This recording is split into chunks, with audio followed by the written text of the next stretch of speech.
Alhamdulillahi ala ihsani wa syukru lahu ala taufiqihi wa amtinani wa asyhadu an la ilaha illallah wahdahu la syarika lahu ta'ziman li sya'ni wa asyhadu anna Muhammadan abduhu wa rasuluhu da'ila ridwani. Allahumma salli alaihi wa ala alihi wa ashabihi wa ikhwani. Hadirin hadirat yang dirahmati Allah Subhanahu wa taala. Kita masih melanjutkan tentang sejarah Bani Israel.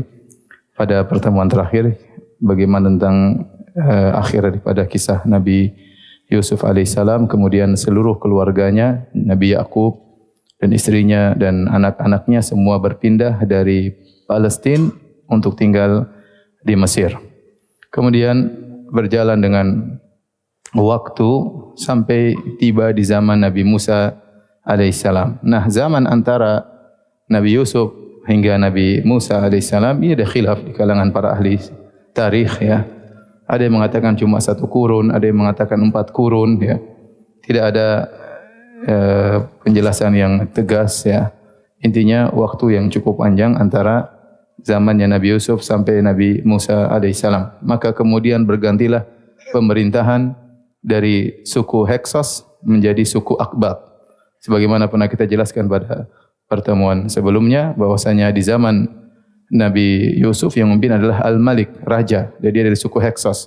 Kemudian akhirnya terjadi gejolak dan akhirnya direbut oleh suku Akbat yang pemimpinnya disebut dengan Fir'aun. Semua raja suku Akbat namanya Fir'aun ya. Fir'aun itu ibarat gelar raja atau presiden atau pemimpin dan yang lainnya. Seperti pemimpin Mesir namanya Fir'aun, pemimpin Romawi namanya Kaisar ya. Pemimpin Persia namanya Kisra, pemimpin Habasyah namanya siapa namanya? Najasyi. Itu gelar. Nah, ketika Nabi Yusuf alaihissalam meninggal dunia, kemudian berubah pemerintahan, mulailah ya kemudian orang-orang Bani Israel diintimidasi karena mereka dikasih lahan khusus tempat mereka tinggal terpisah dengan suku Akbat. Mulailah mereka diintimidasi, diperbudak oleh Fir'aun dan bala tentaranya ya, sampai akhirnya Allah mentakdirkan lahirlah Nabi Musa alaihissalam. Disebutkan bahwasanya Fir'aun diberi umur panjang oleh Allah Subhanahu wa taala dan dia merasa tidak bakalan mati ya. Orang-orang sudah pada meninggal, dia masih hidup, sehingga kemudian dia semakin sombong dan angkuh. Akhirnya dia merasa dirinya adalah Tuhan ya. Tadinya dia merasa dirinya Tuhan Mesir, kemudian dia semakin meningkat menjadi Tuhan yang paling tertinggi di antara Tuhan-Tuhan yang ada ya. Namun qadarullah, Tuhan ini akhirnya ketakutan karena ada dukun yang kasih tahu bahwasanya akan lahir pada tahun tertentu seorang bayi dari kalangan Bani Israel yang akan menggulingkan singgasanamu. Akhirnya Tuhan ini pun ketakutan dan dia salah, dia percaya sama dukun. Tuhan kok percaya sama dukun? Intinya Nabi Musa alaihissalam, Musa bin Imran ya alaihissalam punya kakak namanya Harun bin Imran. Satu bapak, satu ibu. Musa dan Harun adalah 2 saudara kandung. Hanya saja Harun kakaknya Nabi Musa. Dia lahir sebelum Nabi Musa alaihissalam. Dan dia selamat. Dia lahir sebelum tahun yang ditentukan akan lahir tokoh yang akan menggulingkan singgasana Fir'aun. Maka tatkala Fir'aun tahu bahwasanya pada tahun tertentu akan lahir seorang anak yang akan menggulingkan singgasananya, ya, maka dia pun menyuruh anak buahnya untuk mencatat seluruh wanita-wanita yang hamil, ya, untuk ditunggui kalau lahir, ya, disensus oleh anak buah Fir'aun. Semua wanita-wanita yang hamil dari Bani Israel dicatat hamil. Berarti diperkirakan kapan lahirnya ya. Maka kalau begitu lahir ditungguin. Dulu enggak ada USG ya. Tungguin. Kalau keluar ternyata laki-laki langsung disembelih ya. Kata Allah, yudzabbihuna abna'akum wa yastahyuna nisa'akum. Bahwasanya Firaun dan bala tentaranya mereka membunuh anak-anak laki-laki kalian dan mereka membiarkan hidup anak-anak perempuan. Ditunggu, begitu lahir disembelih. Disebutkan bahwasanya tatkala ibunya Nabi Musa mengandung tidak ketahuan, perutnya tidak terlalu besar, tidak ketahuan sehingga dia lolos dari sensus yang dilakukan oleh Fir'aun dan bala tentaranya. Akhirnya ibunya Fir'aun kemudian mengandung, akhirnya tiba saatnya ibunya Nabi Musa mengandung, dan akhirnya setelah 9 bulan tiba saatnya lahirlah Nabi Musa alaihissalam. Maka keluarlah Nabi Musa, mulailah Nabi Musa mengeluarkan suara, namanya anak baru lahir, dan ini sangat mengkhawatirkan, ya. Maka ibunya pun ketakutan, ya. Kata Allah Subhanahu wa taala, an ardhi'ih. Allah memberi ilham kepada ibunya Nabi Musa untuk menyusui Nabi Musa. Begitu lahir, segera disusui oleh ibunya Nabi Musa. Ini susuan ini ada manfaatnya, ya. Sehingga Nabi Musa mengenal bagaimana rasa air susu ibunya, ya. An ardhi'ih. Kemudian kata Allah, fa idza khifti, ya, kalau kau khawatir, ya, fa alqihi fil yammi. Lemparkanlah dia ke dalam masukkan dalam keranjang dan lemparkanlah ke sungai Nil, ya. Wala tahzani, la takhafi wala tahzani, jangan kau takut, jangan kau bersedih. Inna radduhu ilaiki wa ja'iluhu minal mursalin. Kata Allah, kami akan mengembalikan putramu tersebut kepada engkau wahai sang ibunda, dan kami akan menjadikan dia termasuk dari para rasul yang kami akan utus, ya. Dalam ayat yang lain kata Allah Subhanahu wa taala, "Idz auhayna ila ummika ma yuha an ikdhifihi fit tabuti faqdhifihi fil yammi falyulqihi al yammu bis sahil ya'khudhu aduwwun li wa aduwwullah." Kemudian kata Allah, masukkan ke dalam keranjang, maka dilemparkanlah Nabi Musa, ya, di atas sungai Nil, maka berjalan Nabi Musa di atas sungai tersebut, di atas dalam keranjang tersebut. Subhanallah, ternyata qadarullah, Allah mentakdirkan imra'atu Fir'aun, istrinya Fir'aun, sudah lama menikah dan tidak punya anak, sehingga dia punya kerinduan untuk memiliki seorang anak, ya. Kemudian ternyata sungai Nil melewati pelataran istana Fir'aun. Maka dari kejauhan istrinya Fir'aun melihat kok ada keranjang, ya, berjalan di sungai Nil. Subhanallah, Allah yang jaga, ya. Allah yang buat dia melihat keranjang tersebut. Kemudian dia pun tertarik dan dia pun lihat ternyata ada anak bayi. Ada anak bayi dalam keranjang tersebut. Kata Allah, wa alqaitu 'alaika mahabbatan minni. Kami lemparkan rasa cinta kepada dirimu wahai Musa. Semua orang lihat Nabi Musa jatuh cinta sama Nabi Musa alaihissalam, termasuk istrinya Fir'aun. Begitu istrinya Fir'aun, ya, kata Allah, faltaqatahu alu fir'auna liyakuna lahum aduwan wa hazanan. Maka Musa pun dipungut oleh istrinya Fir'aun, ya. Kemudian dia pun begitu melihat Musa, istrinya Fir'aun pun jatuh cinta. Ini anak menyenangkan istrinya Fir'aun.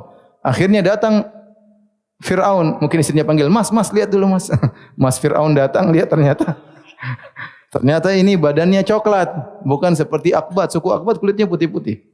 Ya, adapun suku Bani Israel kulitnya coklat, ya. Ini bukan suku kita, ini anak dari Bani Israel, harusnya dibunuh. Tapi apa kata istrinya Fir'aun? Allah abadikan dalam Al-Quran, la taqtuluhu asa ayyam fa'ana aw nattakhidahu walada, ya.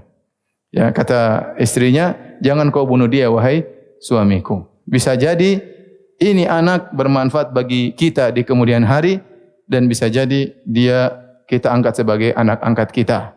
Akhirnya Fir'aun pun nurut sama istrinya, ya. Saya sering sampaikan, Fir'aun saja nurut sama istri, apalagi antum, ya.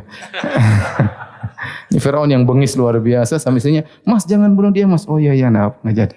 Masya Allah, itu Fir'aun yang ngaku sebagai apa? Tuhan, ya. Ini pelajaran bagi jomblo, ya. Jangan sedikit-sedikit ngomel-ngomel sama istri. Akhirnya Musa pun dipungut oleh istrinya Fir'aun. Dan ada khilaf, siapakah istrinya Fir'aun ini? Sebagian ulama mengatakan dia bukan Asia bintu Muzahim, sebagian ulama mengatakan dialah Asia bintu Muzahim yang Allah sebutkan dalam surat At-Tahrim tentang istri Fir'aun yang beriman, yang akhirnya meninggal disiksa oleh Fir'aun di kemudian hari karena beriman kepada Nabi Musa alaihi salam, ya. Yang dirajihkan oleh Ibnu Hajar rahimahullah dalam Fathul Bari, dialah Asia bintu Muzahim. Yang kata Nabi sallallahu alaihi wasallam, kamula minar rijal katsir, banyak lelaki yang sempurna, walam yakmul minan nisa, adapun wanita yang sempurna tidak banyak. Di antaranya, ya, Asia bintu Muzahim. Di antaranya wanita yang sempurna adalah Maryam bintu Imran, ya. Ini wanita yang sempurna. Di antaranya Asia bintu Muzahim. Dan ini diriwayatkan oleh Ibnu Hajar, dialah Asia bintu Muzahim yang akhirnya disiksa oleh Fir'aun. Intinya diambillah Musa, si kecil Musa, mulailah Fir'aun juga sayang karena Allah mengatakan wa alqaitu alaika mahabbatan minni. Akhirnya istrinya Fir'aun sayang, Fir'aun juga sayang, enggak punya anak diangkat jadi anak angkat. Tetapi Musa ternyata nangis. Musa ternyata nangis.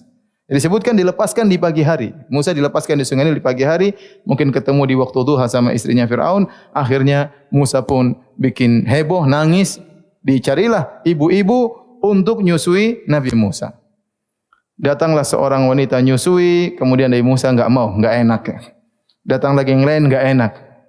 Makanya Allah suruh pertama kali an ardhi, susuin apa? Musa. Sehingga Nabi Musa sudah hafal rasa susu ibunya ya. Ini lain, enggak mau. Nabi Musa enggak mau. Mereka bingung, kata Allah, wa harramna alaihil maradhi'a min qabl.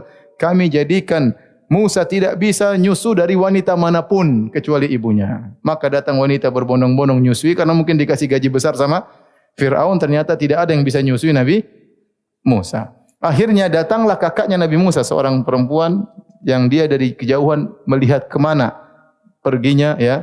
Fabasurat an junubin, dia melihat dari jauh bagaimana keranjang berjalan kemudian diambil oleh istrinya Fir'aun. Akhirnya tatkala heboh wanita-wanita di Mesir tidak bisa menyusui anak angkatnya Tuhan Fir'aun. Akhirnya dia mengatakan, hal adullukum ala ahli baitin yakfulunahu. Ya, maukah aku tunjukkan kepada kalian suatu keluarga yang bisa nyusui anak ini? Subhanallah. Ternyata siapa? Ibunya. Kata Allah, faraja'naka ila ummika kai taqarra ainuha wa la tahzan. Kami kembalikan engkau kepada ibumu agar dia bahagia dan tidak bersedih. Di sore hari atau di siang hari Musa sudah kembali lagi ke pangkuan ibunya. Maka ibunya pun dibayar oleh Fir'aun untuk tinggal di istana, untuk ngerawat siapa? Musa. Jadi subhanallah, ternyata ibunya Nabi Musa ngerawat Musa, anaknya sendiri bahkan dibayar. Bahkan tinggal di istana. Allah punya rencana, tidak ada yang tahu. Mereka tidak sadar bahwasanya ini singa yang mereka rawat akan memakan mereka di kemudian hari ya. Akhirnya Musa hidup ya, dia anak Bani Israel tetapi hidup dalam kemewahan, makannya sehat, jadilah orang yang kuat. Seandainya dia tinggal sama ibunya mungkin makannya sedikit, mungkin sakit-sakitan ya, mungkin hidup dengan ketakutan, tapi Allah mentakdirkan lain. Jika Allah menghendaki sesuatu, maka Allah akan jalankan. Innallaha latifun khabir. Allah latif. Allah jalankan dengan sesuatu yang tidak disadari oleh seseorang. Maka kemudian Nabi Musa pun tumbuh besar, akhirnya menjadi seorang yang kuat, sampai akhirnya terjadi suatu peristiwa. Ya. Di siang hari Nabi Musa ya, berjalan di kota Mesir ala hini ghaflatin min ahliha ya. Tatkala orang-orang sedang tidur siang. Maka dia mendapati dua orang sedang bertengkar. Hadza min syi'atihi wa hadza min aduwih. Ternyata ada seorang dari Bani Israel, dari sukunya Nabi Musa, bertengkar sama satu orang dari suku Aqbat, Qibti, sukunya Fir'aun. Fastaghathahu alladhi min syi'atihi ala alladhi min aduwih. Maka ternyata sukunya Nabi Musa minta tolong, wahai Musa, tolong saya. Nabi Musa terpancing ya, karena ini sukunya ya. Kemudian Nabi Musa pun menyerang lelaki dari suku Qibti tersebut. Ya, fawakazahu Musa faqadha alaih. Nabi Musa pukul orang itu langsung tewas. Nabi Musa ini terkenal sangat kuat. Padahal dia tidak bermaksud untuk membunuh. Mungkin dia dorong tapi saking kuatnya langsung mampus ya. Langsung mampus. Makanya disebutkan waktu Nabi Musa alaihissalam waktu dia mandi, kemudian waktu dituduh dia Bani Israel menuduh dia punya penyakit sekitar kemaluannya. Dan akhirnya Nabi Musa mandi di tempat lain. Allah kemudian Nabi Musa meletakkan bajunya di batu ya, sementara Bani Israel mandi di areal yang lain. Tiba-tiba batunya terus berjalan. Nabi Musa pun naik, tidak berpakaian sama sekali, mengejar batu tersebut. Waktu mengejar batu tersebut melewati murid-muridnya yang nuduh dia kemaluannya bermasalah ya. Ini kurang ajarnya Bani Israel. Ustadznya dituduh macam-macam. Intinya nanti akan kita sebutin insyaallah. Intinya Nabi Musa mengatakan, ya hajar thawbi, wahai batu, bajuku, batu jalan terus. Akhirnya Nabi Musa pukul. Pung, kelihatan bekas pukulan Nabi Musa di batu tersebut. Bayangkan betapa kuatnya Nabi Musa. Kalau kita mukul, kelihatan bekas batu di tangan kita. Intinya Nabi Musa kalau mukul orang bisa langsung tewas. Buktinya fawakazahu Musa faqadha alaih. Dia mungkin cuma dorong orang tersebut langsung tewas. Akhirnya dia ketakutan. Kemudian perkara disembunyikan. Nabi Musa pun ya khaifan yataraqab, maka dia pun khawatir. Ini apa? Bagaimana? Memang tidak ada orang sekarang khawatir nanti terjadi sesuatu. Jangan-jangan ini kabar tersebar sampai ke Firaun, ya akan terjadi masalah. Kemudian keesokan harinya terjadi kasus yang sama. Ya, fa idzal ladzi istansara bil amsi yastasrikhu. Tiba-tiba masalah lagi. Teman Musa yang kemarin ini cari masalah lagi sama suku Kipti yang lain. Mungkin ini Bani Israel yang nakal ya. Jadi cari gara sama sukunya Firaun. Maka kemudian dia minta tolong lagi kepada Musa. Nabi Musa berkata, "Innaka lagawiyyun mubin." Kau telah menyesakan saya. Tapi kan minta tolong, akhirnya Musa terpancing lagi. Falamma arada an yabtisha billadhi huwa adu lahuma. Nabi Musa pun datang kepada suku Kipti, mau dia pukul. Ini mati langsung nih kalau kena. Akhirnya suku Kipti ini ketakutan, dia berkata, "Ya Musa, aturidu an tuqtulani kama qatalta nafsan bil ams?" Wahai Musa, kau ingin bunuh saya lagi sebagaimana kau telah bunuh orang kemarin. Berarti berita dia membunuh orang sudah tersebar seantero suku Akbat. Waduh, gawat ini. Dia pikir tertutup kasus ini. Ternyata ini orang pun tahu. Maka dia mengatakan, "Aturidu an taqtulani kama qatalta nafsan bil ams?" Kau ingin bunuh saya sebagaimana kau bunuh orang kemarin? Ya. Akhirnya Nabi Musa bingung mendengar pernyataan tersebut. Tiba-tiba waja'a rajulun min aqsal madinati yas'a. Tiba-tiba ada seorang datang dari tempat yang jauh terburu-buru menuju Nabi Musa. Siapa orang tersebut Allah tidak sebutkan. Yang penting orang ini menolong Nabi Musa. Kata para ulama, ini contoh bahwasanya seorang berbuat baik tidak harus dikenal. Tidak harus dikenal siapanya. Yang penting apa yang dia bikin.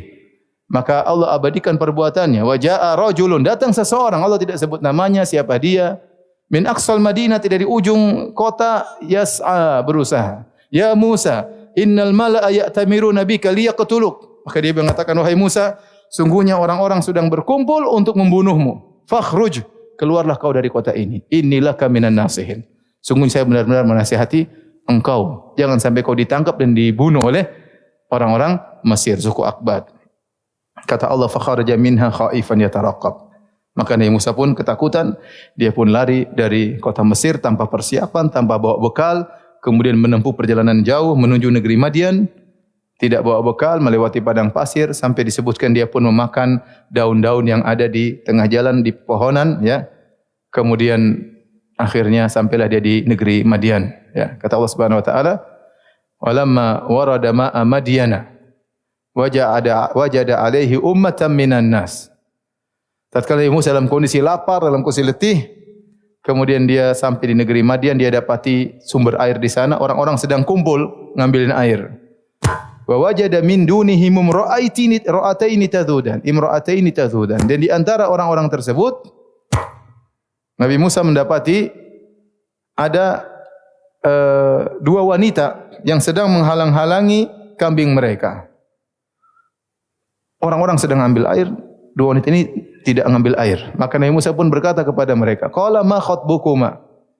Ada apa dengan kalian? Kenapa kalian di sini? Qala la nasqi hatta yusdira ar-ri'a wa abuna syekhun kabir. Kata mereka berdua, kami tidak bisa ngambil air sampai para laki-laki pergi dulu. Kenapa? Karena bapak kami sudah tua, enggak bisa ngambil air. Fasaqalahuma. Maka Nabi Musa pun ambilkan air buat mereka berdua. Summa tawalla idzal dzil, kemudian dia pun bersandar di bawah sebuah pohon berbaring. Kemudian dia berdoa, Rabbi inni lima anzalta min khairin faqir. Ya Allah, aku butuh kebaikan dari Engkau. Kata para ulama, Nabi Musa lapar ya. Saking laparnya sampai disebutkan badan beliau kelihatan hijau karena terlalu banyak daun yang beliau makan.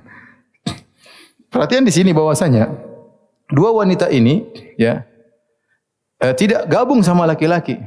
Mereka berdua menjauh dan ini menunjukkan mereka tidak suka dengan ikhtilat, percampuran laki-laki dengan perempuan. Dan ini juga menunjukkan bahwasanya penduduk negeri tersebut penduduk yang buruk, harusnya perempuan didahulukan. Mereka tidak peduli dengan dua perempuan tersebut. Harusnya perempuan cuma dua orang, kasih sudah pulang, biar kita yang ngantri.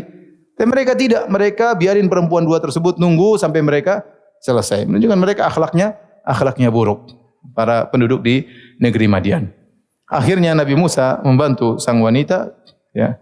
Kemudian Nabi Musa mengambilkan air, ya disebutkan wanita tersebut hanya mengambil air yang tumpah-tumpah bekas dari sumur tersebut, Kambing mereka minum dari bekas-bekas air yang tumpah-tumpah karena mereka tidak kuat untuk membuka tutup sumur tersebut. Karena tutup sumur tersebut hanya bisa diangkat oleh 6 orang atau 8 orang atau berapa orang. Ternyata Nabi Musa sendirian mengangkat. Disebutkan dalam buku-buku tafsir. Sendirian ngangkat, ngambilin air, tutup lagi sendirian. Yang harus diangkat 6-7 orang bisa diangkat oleh Nabi Musa sendirian. Setelah itu Nabi Musa, dan ini dalil bosnya boleh berbicara dengan wanita kalau ada keperluan, ya, apalagi dalam rangka membantu. Nabi Musa tidak mengharap apa-apa. Kemudian wanita tersebut pergi. Nabi Musa pun berbaring di bawah sebuah pohon, kelaparan, bingung mau minta makan sama siapa. Enggak ada temannya sama sekali. Dia orang asing di situ, ya. Mau WhatsApp siapa? Enggak ada yang di WhatsAppin. Akhirnya tatkala Nabi Musa sedang berbaring, tiba-tiba salah seorang dari dua wanita tersebut datang. Faja'at ihdahuma tamshi ala istihya. Tiba-tiba datang salah seorang dari dua wanita tersebut datang dengan malu-malu menuju Nabi Musa. Dia berkata, "Inna abi yad'uk liyajziyaka ajra ma saqaita lana." Wahai Musa, sungguhnya bapak kami mengundangmu ke rumah untuk memberi upah atas perbuatan baikmu kepada kami. Ya, Nabi Musa mau, lapar dia. Yang dia bilang, "Enggak, saya ikhlas, enggak." Lapar. Jadi kata para ulama, kalau seorang, ya, tatkala beramal soleh, niatnya ikhlas, tidak mengharap dunia, tahu-tahu Allah kasih dunia, tidak apa-apa, dia terima. Ya, tetapi dia berusaha tatkala dia beramal soleh, niatnya bukan untuk apa? Dunia. Adapun dunia datang setelah itu, dia terima. Seperti Nabi Musa alaihissalam. Ya. Dia lapar, mau apa boleh buat. Diundang, mungkin ini dikabulkan doa oleh Allah Subhanahu Wa Taala. Maka dia pun berangkat bersama wanita tersebut menuju rumah bapaknya. Akhirnya, ya,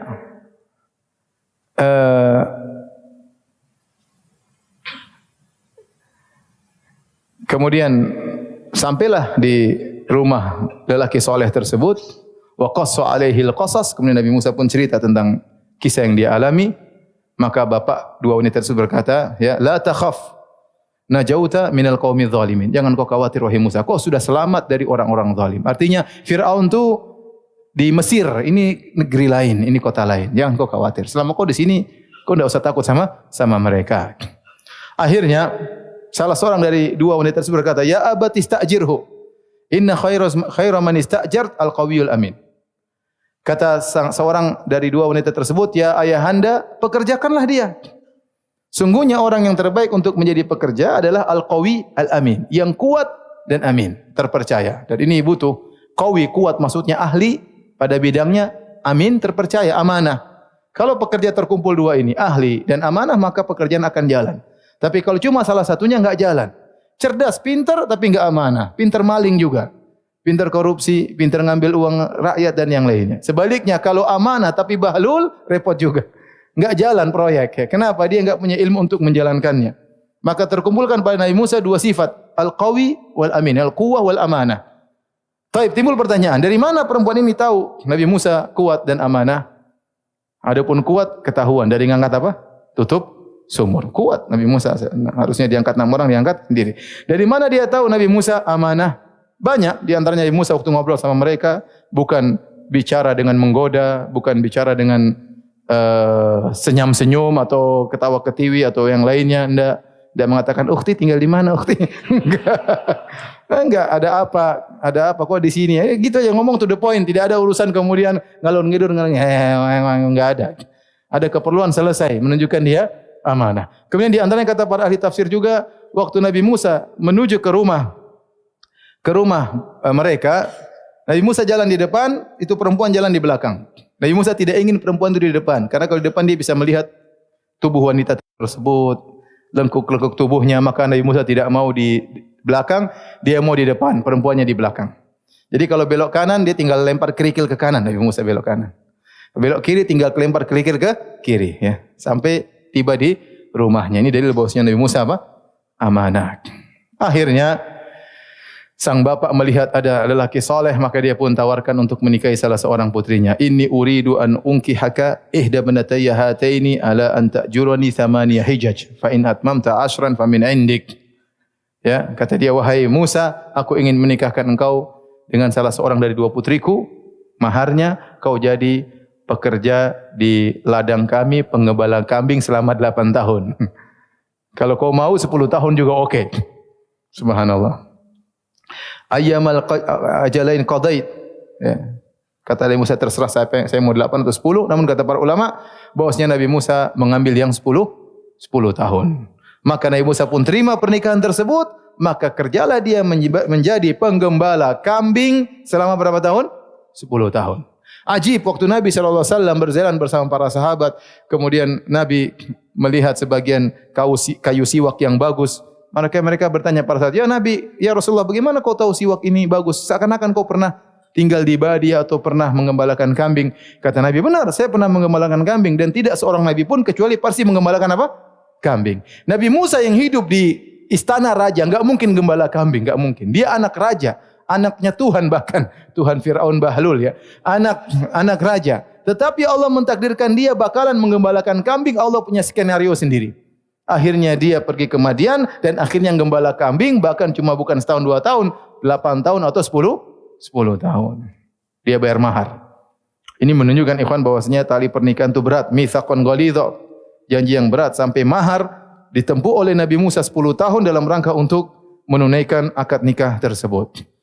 Kemudian kata para ulama, setelah 10 tahun berlalu, falamma qadal ajal, tatkala sudah selesai 10 tahun, kemudian dia pun rindu untuk pulang ke Mesir. Timbul kerinduan dari Nabi Musa untuk pulang ke Mesir. Mungkin ingat keluarganya, ingat ibunya, ingat kakaknya, kerabatnya semua di sana, maka dia ingin tengok. Dan dia berharap 10 tahun sudah berlalu, semoga kasus sudah ditutup, ya, sudah istilahnya? Dipetieskan, sudah tidak diungkit-ungkit lagi. 10 tahun sudah lama, cukup lama, ya. Akhirnya Nabi Musa berjalan diam-diam menuju ke Mesir, saro bi ahlihi. Maka dia pun berjalan bersama istrinya menuju kota Mesir. Tatkala dia berjalan di musim dingin, ya. Kata Allah, wa hal ataka haditsu Musa idh ra'a naran faqala li ahlihim kuthu inni anastu nara la'alli atikum minha biqabasin aw ajidu 'alan nari huda.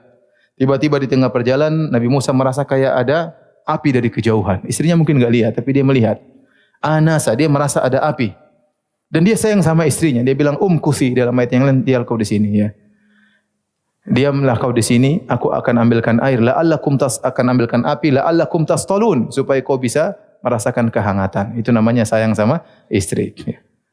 Jangan bilang, istri, ambilkan selimut, ya. Ini suaminya yang ambilkan selimut, nyelimutin siapa? Istrinya. Nabi Musa suruh istrinya nunggu, ya, biar dia yang jalan menuju tempat tersebut, khawatir ada apa-apa, dan dia ingin mengambilkan api untuk menghangatkan siapa? Istrinya. Ya, kemudian Nabi Musa pun berjalan, ya. Tiba di sana ternyata ada Allah Subhanahu wa taala. Ya. Kemudian Allah berkata, ya, ataka haditsu Musa idh ra'a naran faqala ahliku inni anastu naran la'ali atikum minha biqabasin aw ajidu 'ala nari huda falamma ataha nudiya ya Musa inni ana rabbuka fakhla'na 'alaika innaka bil wadil muqaddasi tuwa wa ana akhtartuka fastami' lima yuha. Tiba-tiba Allah berbicara kepada Nabi Musa. Dan inilah istimewanya Nabi Musa disebut dengan kalimullah, yaitu Allah berbicara langsung dengan Nabi Musa. Yang kata Allah Subhanahu wa taala, "Ya Musa, inni istafaituka 'alan nasi bi risalati wa bi kalami." Ya Allah, ya wahai Musa, Allah telah memilihmu di antara sekian manusia untuk aku jadikan rasul wa bi kalami, dan aku berbicara langsung dengan engkau. Artinya tidak semua rasul Allah berbicara langsung. Di antara rasul-rasul yang Allah berbicara langsung di antaranya siapa? Nabi Musa, ya. Maka Allah berkata, "Inni ana rabbuka fakhla'na 'alaik." Aku adalah Tuhanmu. Ya, fakhla'na 'alaik, bukalah kedua sendalmu. Innaka bil wadil muqaddasi tuwa, sungguhnya kau sedang berada di suatu lembah yang suci. Wa ana ikhtartuka fastami' lima yuha, dan sungguh engkau telah kami pilih, telah aku pilih. Kata Allah Subhanahu wa taala. Fastami' lima yuha, maka dengarkanlah apa yang akan diwahyukan kepadamu. Allah suruh Nabi Musa siap-siap untuk mendengar wahyu. Innani anallahu la ilaha illa ana fa'budni wa aqimis salata li dzikri. Sungguhnya aku adalah Allah, tidak ada yang berhak disembah kecuali aku. Ya, maka sembahlah aku dan dirikan salat untuk mengingatku. Seluruh anbiya mereka wajib untuk salat. Syariat salat berlaku pada seluruh nabi, ya. Fa'budni wa aqimis salata li dzikri. Inna sa'ata atiyatun akadu ukhfiha litujza kullu nafsin bima tas'a fala yasuddannaka anha man la yu'minu bihi wattaba'a wa tarda. Kata Allah Subhanahu wa taala, "Wa ma tilka bi yaminika ya Musa." Mulailah Allah bicara Nabi Musa karena Allah ingin mengutus Nabi Musa kepada Firaun, maka Allah ingin siapkan mukjizat kepada Nabi Musa. Mukjizat tersebut berkaitan dengan tongkatnya. Maka Allah berkata, "Wa ma tilka bi yaminika ya Musa." Apa yang ada di tangan kananmu ya wahai Musa? Tentu Allah tahu itu tongkat. Allah berbicara Nabi Musa. Nabi Musa mulai semangat cerita. Qala hiya asaya atawakka'u 'alaiha wa ahussu biha 'ala ghanami wa liya fiha ma'aribu ukhra. Ya Allah, ini tongkat kesayanganku, intinya begitu. Ini tongkat, ini enggak punya harta, cuma punya apa? Tongkat. Qala hiya asaya, ini adalah tongkatku. Atawakka'u 'alaiha, aku bertelekan di atasnya. Wa ahussu bihi 'ala ghanami, aku ngurus kambing-kambingku dengan apa? Tongkatku. Wa liya fiha ma'aribu ukhra, dan ada kebutuhan-kebutuhan lain yang aku juga gunakan dengan tongkatku. Setelah Nabi Musa semangat jawab, Allah berkata, "Qala alqiha ya Musa." Lemparkan tongkat itu wahai Musa. Fa alqaha fa idza hiya hayyatun tas'a. Tatkala Nabi Musa lempar, tiba-tiba tongkat tersebut berubah menjadi ular. Dalam ayat yang lain, ya. Falamma ra'aha tahtazzu ka'annaha jan, ya. Tatkala Nabi Musa melihat tongkat tersebut, maka bergerak dengan geliat tongkat tersebut, ular yang bergerak. Apa yang terjadi? Walla mudbiran walam yu'aqib. Nabi Musa langsung begitu lihat tongkat jadi ular, dia langsung balik, dia kabur ya. Jadi bukan mundur, enggak. Langsung balik kabur. Saking takutnya, padahal badannya kuat. Tapi melihat ular besar, Nabi Musa kata Allah, walla itu bukan mundur begini, tapi langsung balik, langsung apa? Kabur saking takutnya. Allah bilang, "Ya Musa, aqbil, wahai Musa, balik kamu sini." La takhaf, jangan kau takut. Innaka minal aminin. Sungguhnya kau termasuk orang-orang yang aman, jangan khawatir. Ya. Kata Allah, "Khuzha wa la takhaf." Bukan cuma suruh balik, Allah bilang, "Ambil tuh ular." Waduh. Disuruh ambil ular tersebut. Wah, ini sebenarnya ini kata para ulama briefing kepada Nabi Musa. Karena ini mukjizat mau dipaparkan di hadapan Firaun. Kalau Nabi Musa belum latihan, kemudian lempar jadi ular, Nabi Musa kabur, wah, buyar semua ceritanya. Oh, ente aja kabur. Makanya perlu latihan. Semua itu perlu persiapan. Dakwah perlu persiapan. Semuanya perlu. Ya, Nabi Musa aja latihan dulu. Allah kasih latihan. Ya. Khudha wa la takhaf. Sanu'iduha siratahal ula. Ambil itu tongkat, jangan kau takut. Kami akan ulangi lagi kejadian ini. Saat kau bertemu dengan siapa? Fir'aun. Kemudian kata Allah, "Watmum yadaka ila janahika takhruj bayda'a min ghairi su'in ayatan ukhra." Masukkan kau ketakutan, masukkan tanganmu di dadamu. Kau akan keluarkan bayda berwarna putih, ayatan ukhra. Dan dia tubuhnya bercoklat, tapi keluar seperti cahaya. Ini adalah mukjizat yang kedua yang akan kau paparkan di hadapan Fir'aun. Kemudian kata Allah Subhanahu wa taala, "Idhhab ila fir'auna innahu tagha." Wahai Musa, kau seorang rasul, pergilah kepada Fir'aun, sungguhnya dia telah melampaui batas. Wah, ini ujian berat. Nabi Musa ini kabur dari Fir'aun. Sekarang suruh balik kepada siapa? Fir'aun. Oh, dia ini kabur selama ini. Sekarang suruh balik kepada Fir'aun. Tapi karena yang perintah Tuhan, Nabi Musa mau apa lagi? Maka dia mengatakan, ya Allah, aku takut. Apa qataltu minhum nafsan wa akhafu ay yaqtulun. Inni qataltu minhum nafsan wa akhafu ay yaqtulun. Ya Allah, aku telah membunuh salah seorang dari mereka dan aku khawatir mereka bunuh aku. Nabi Musa takut atau tidak? Takut. Maka Nabi Musa pun berdoa kepada Allah dengan doa yang masyhur, Rabbi shrah li sadri wa yassir li amri wahlul 'uqdatam min lisani yafqahu qawli. Artinya, ya Allah, lapangkanlah dadaku. Wa yassir li amri, mudahkanlah urusanku. Yang paling penting dada itu lapang. Apapun yang terjadi kalau dada itu lapang, mudah untuk dihadapi. Baru kemudian Nabi Musa minta permintaan kedua, wa yassir li amri. Yang pertama, lapangkan dadaku, yang kedua, mudahkan urusanku. Wahlul 'uqdatam min lisani, hilangkan kekakuan dari lisanku. Nabi Musa tidak pandai ngomong. Ya. Dia tidak pandai ngomong, tidak seperti Harun, ya. Maka dia minta hilangkanlah kekakuan dari lisanku. Yafqahu qawli, agar mereka bisa paham dengan apa yang aku ucapkan. Kemudian dia berkata, waj'alli waziran min ahli. Ya Allah, jadikanlah Harun sebagai rasul pendampingku. Jadikanlah pembantu dari keluargaku, Harun akhi, yaitu Harun saudaraku, kakakku. Usdud bihi azri, jadikanlah dia untuk menguatkan aku. Wa asyrikhu fi amri, dan sertakanlah dia dalam urusanku, jadikanlah dia seorang rasul. Kai nusabbihaka katsira. Bukan apa-apa ya Allah agar kami bisa bertasbih kepada Engkau dengan sebanyak-banyaknya. Bukan untuk dunia, bukan untuk jadi raja, bukan untuk jadi penguasa dunia. Bantulah, kirimlah Harun bersamaku, kai nusabbihaka katsira, agar kami bisa bertasbih kepada Engkau dengan tasbih yang banyak. Wa nadhkuruka katsira, agar kami bisa berzikir kepada Engkau dengan zikir yang banyak. Innaka kunta bina basira. Sungguhnya Engkau selalu memandang kami, melihat kami. Kata Allah, qala qad utita su'laka ya Musa. Permintaanmu dikabulkan. Makanya kata para ulama, tidak ada seorang saudara paling berjasa kepada saudaranya seperti jasa Musa kepada Harun. Seperti jasa Musa kepada Harun. Karena dengan sebab permintaan Musa, Harun jadi rasul. Dan ini menunjukkan Nabi Musa benar-benar memiliki kedudukan di sisi Allah. Makanya Allah mengatakan, wa kana indallahi wajiha. Bahwasanya Musa itu seorang yang memiliki kedudukan di sisi Allah Subhanahu wa taala. Buktinya dia minta syafaat, memberi syafaat kepada saudaranya. Bukan cuma dijadikan orang soleh, dijadikan rasul, Allah kabulkan. Betapa sering kita berdoa, ya Allah jadikanlah anakku anak soleh, enggak soleh-soleh. Ya Allah jadikanlah suamiku rajin ke masjid, enggak ke masjid-masjid, masih saja ngerokokan, main gaple, kemudian nonton macam-macam, enggak berubah-berubah. Betapa sering kita berdoa kepada Allah, ya Allah istriku jadikanlah dia lemah lembut, jangan suka ngomel, tetap saja ngomel. Bayangkan Musa berdoa bukan cuma bilang ya Allah jadikan Harun jadi orang soleh, tidak. Ya Allah jadikan Harun jadi apa? Rasul. Masya Allah. Kata Allah jadi. Masya Allah. Qala qad utita su'laka ya Musa, telah diberikan permintaanmu, dikabulkan permintaanmu wahai Musa. Dalam ayat yang lain kata Nabi Musa alaihissalam, wa akhi Harun huwa afsahu minni lisana. Ya. Dan adapun Harun saudaraku lebih pintar ngomong. Jadi lebih fasih daripada aku. Jadi Nabi Musa maksudnya Harun ini dipanggil jadi rasul supaya nanti mereka berdua berjalan. Nah, nanti yang jadi juru bicaranya Harun. Yang jadi juru bicara siapa? Harun. Itu rencananya Nabi Musa. Kata Allah, qala qad utita su'laka ya Musa, telah dikabulkan permintaanmu wahai Musa, wa laqad mananna 'alaika marratan ukhra. Dan sungguh kami telah memberikan engkau kenikmatan-kenikmatan yang lain sebelum ini. Jadi dalil bahwasanya ya, betapa banyak kenikmatan yang Allah berikan kepada kita yang kita tidak minta dan ternyata Allah berikan karena Allah tahu kita perlu dengan kenikmatan tersebut. Di antaranya kisah Musa.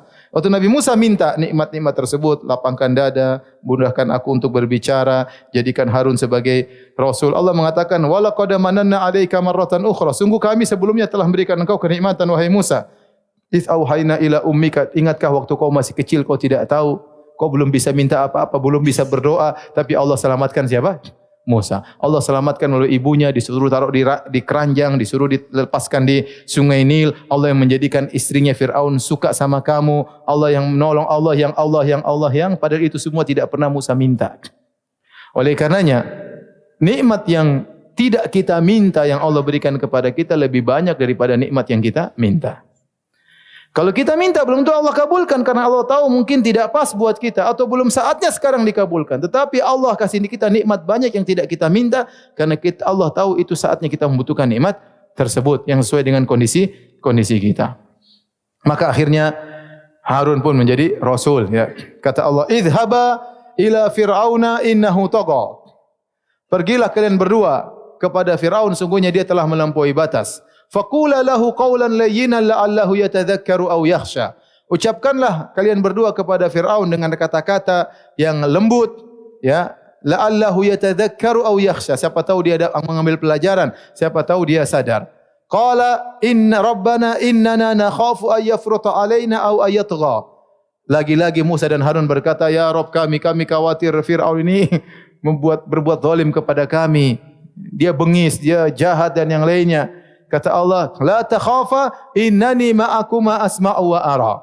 Jangan kalian berdua khawatir, sungguhnya aku selalu bersama kalian, aku melihat kalian berdua dan aku mendengar kalian berdua. Ya. Fa'tiyahu faqula inna rasula. Katakanlah kepada Firaun bahwasanya kami adalah utusan Allah Subhanahu wa taala. Maka akhirnya berangkatlah Musa dan Harun menuju Fir'aun, bertemulah dengan orang yang ditakuti oleh Nabi Musa, ketemulah Nabi Musa dengan Fir'aun, yang harusnya jadi juru bicara siapa? Harun. Kenyataannya yang ngomong ternyata Musa. Jadi terkadang orang gitu kurang pede, begitu tiba pede. Itulah.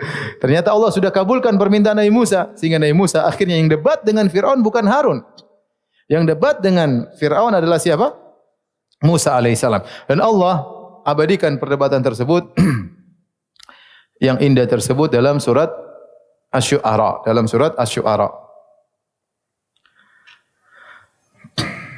Saya carikan ya.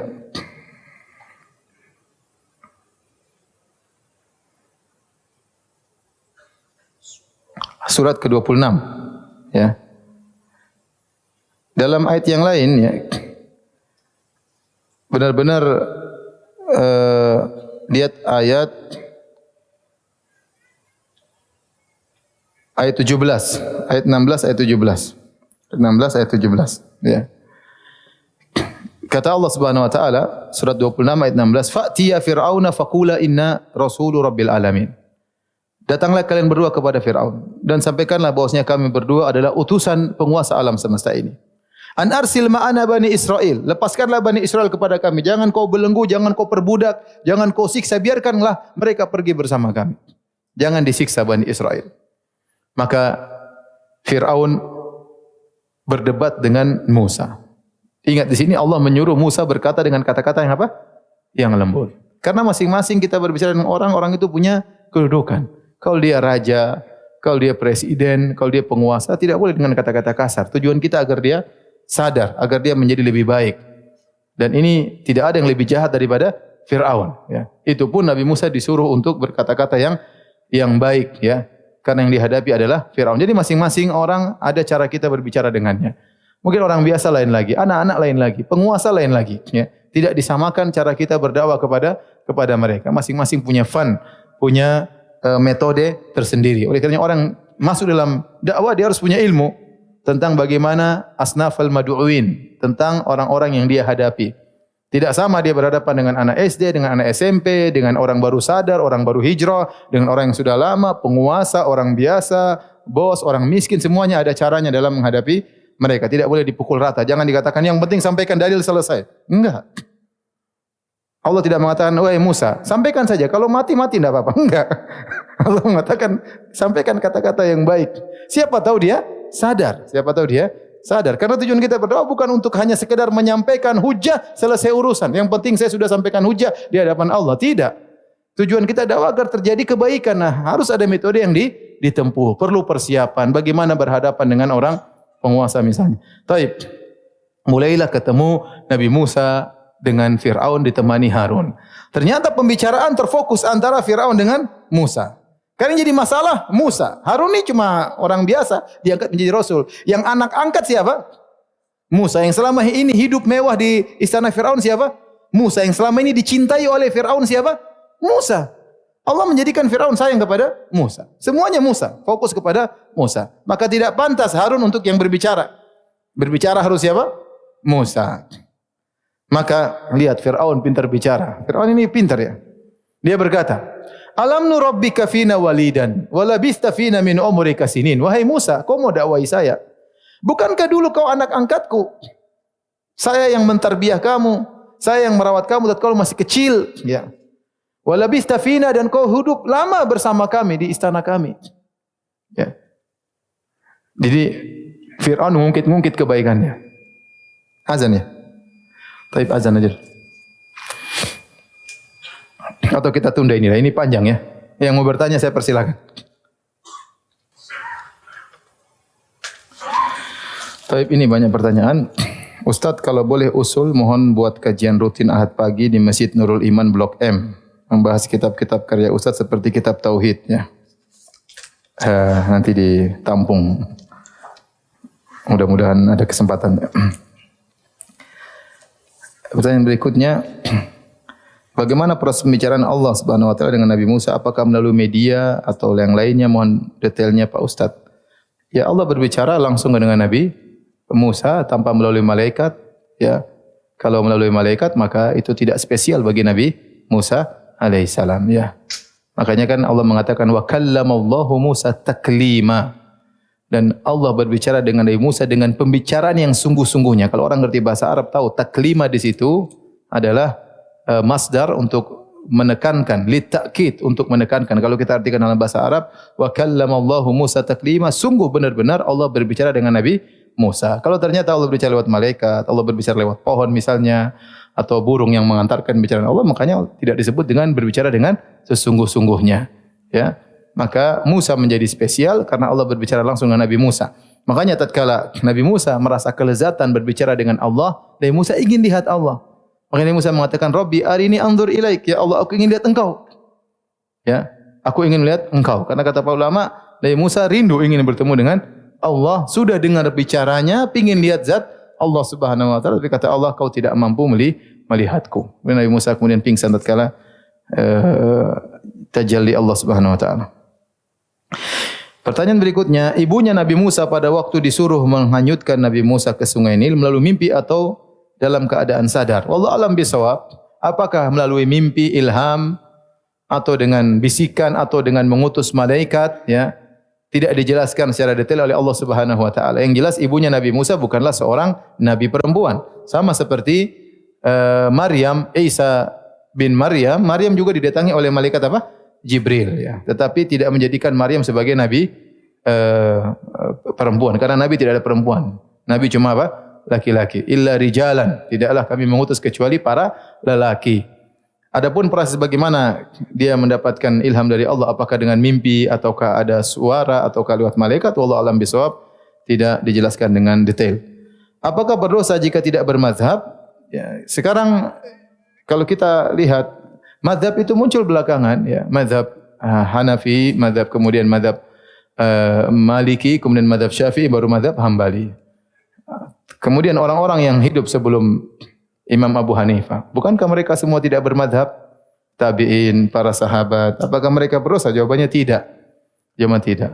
Kemudian setiap imam madhab tersebut tidak pernah mengharuskan untuk bermadhab kepada dia.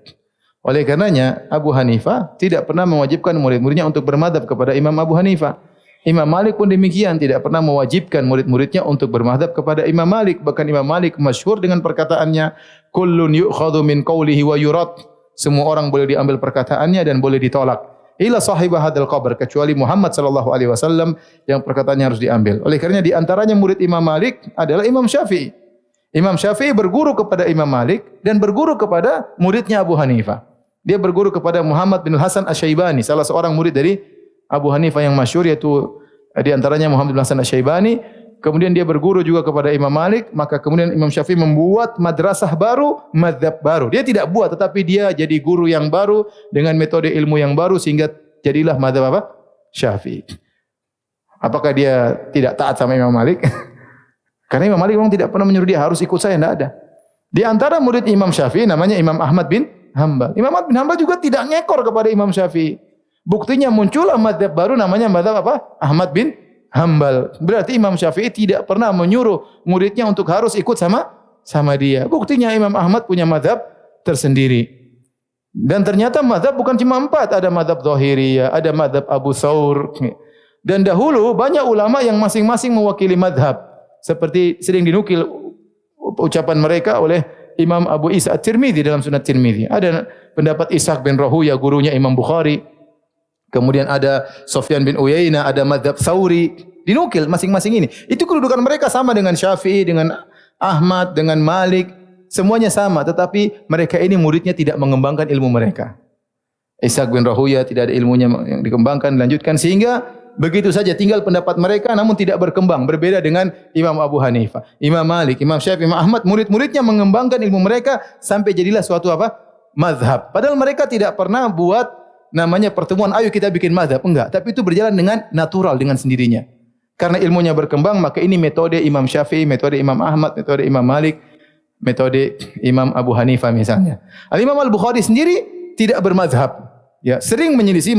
Banyak orang mengatakan dia mazhab Syafi'i. Ternyata dalam masalah fikih dia banyak menyelisih Imam Syafi'i. Nampak dari judul-judul yang beliau buat dalam Sahih Bukhari. Mau dikatakan mazhab Hambali juga tidak. Beliau banyak menyelisih juga mazhab Hambali. Sampai dikatakan dia punya mazhab sendiri. Imam Al-Bukhari. Menunjukkan tidak wajib untuk bermadhab. Tetapi orang kalau belajar fikih dianjurkan bermadhab terlebih dahulu dalam rangka untuk memudahkan belajar. Dalam rangka untuk memudahkan apa? Belajar. Seandainya ada seorang dia menguasai kitab fikih tertentu, apa mazhab Hambali atau mazhab Syafi'i atau mazhab Maliki, bagus. Setelah itu baru kemudian dia melebar kepada yang lainnya, itu mempermudah dia untuk belajar agama. Namun tidak dikatakan apa? Wajib. Sebagian ulama pindah mazhab. Di antara yang terkenal pindah mazhab adalah Ibnu Daqiqil Aid. Ibnu Daqiqil Aid tadinya bermazhab Maliki, kemudian pindah ke mazhab Syafi'i. Namun dalam syarah beliau terhadap Umdatul Ahkam, sebagaimana saya sering baca dahulu, beliau terkadang menyelisih Imam Malik dan beliau terkadang menyelisih Imam Syafi'i. Kata beliau, Imam Syafi'i berkata demikian dan dia menyelisih. Demikian juga jangankan Ibnu Daqiqil Aid, muridnya langsung Imam Syafi'i, Al-Muzani, menukil perkataan Imam Syafi'i kemudian dia bantah perkataan Imam Syafi'i. Jadi sebenarnya mazhab itu adalah mempermudah untuk apa? Belajar, namun tidak dikatakan apa? Wajib. Nanti ada seorang berkata, kamu kalau sudah mazhab Syafi'i, salatmu, nikahmu, semuanya harus benar apa? Syafi'i. Gerakan salatmu juga, ini tidak benar. Mana dalilnya seperti itu? Kalau Imam Syafi'i Nabi, oke. Kalau Imam Syafi'i bukan Nabi, dia tidak lebih hebat daripada imam yang lain. Maka semuanya ditimbang dengan apa? Al-Quran dan sunnah. Tetapi tidak boleh juga kita sebaliknya kemudian menentang mazhab. Enggak benar bermadhab itu juga salah. Karena para ulama ahlu sunnah mereka juga bermadhab. Tapi mereka tidak fanatik mazhab. Contoh, Syekh Utsaimin mazhabnya apa? Hambali. Ibnu Taimiyah mazhabnya apa? Hambali. Muhammad bin Abdul Wahhab yang dibilang Wahabi mazhabnya apa? Hambali. Ya. Syekh bin Baz mazhabnya apa? Hambali. Banyak yang bermadzhab Hambali. Imam Syafi'i ya mazhabnya Syafi'i, dan banyak ulama demikian ya. Jadi silakan bermadzhab. Mazhab itu metode mempermudah untuk belajar. Tidak boleh kita tentang dan juga tidak boleh kita wajibkan. Boleh bermadzhab, yang tidak boleh adalah fanatik. Baik, demikian saja kajian kita. Mohon maaf banyak pertanyaan tidak bisa dijawab, kekurangan ilmu dan waktu. Insyaallah kita tunda 2 minggu lagi ya. Subhanakallah bihamdik asyhadu an la ilaha illa anta astaghfiruka wa atubu ilaik. Assalamualaikum warahmatullahi wabarakatuh.